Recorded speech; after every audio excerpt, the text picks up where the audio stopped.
küçük bir tane Kırım parçasını Türkiye'ye getirdik. Neden? Bizim vatandaş var, Türkiye'de yaşayan vatandaş var. Onu bizim Kırım'daki nasıl yaşayış olan, bizim adetlerimizi unutmadan için bunu hepsini gösterdik, buraya getirdik. Yani, adamlarda biraz çok rahatlığı olsun, beğensin, bizim geçen zamanlarını hatırlasın.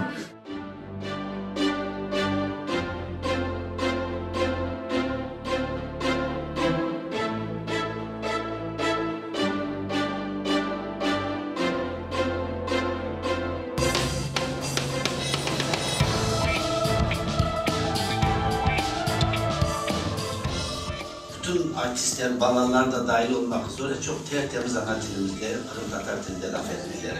Daha büyük olan yaşlar oturup baksınlar Kırım Tatarca nasıl laf edilir, öğrensinler. Bunlara bakkanda ben bütün şeyine baktım, çok temiz bir aksan, tel yapısı, senaryosu, şeyle filan.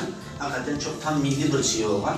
Ondan dolayı büyük bir gururla, kıvançla seyrettim. Tebrik ederim, Allah razı olsun. Kırım Tatar kültürünü çok güzel ifade etmeleri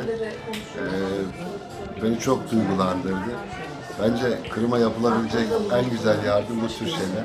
Kırım Tatar kültürünü gençlere bu şekilde aktarırsak, arkadan gelecek gençler de Kırım Tatar kültürüne sahip çıkmakla Kırım'a sahip çıkacaklar.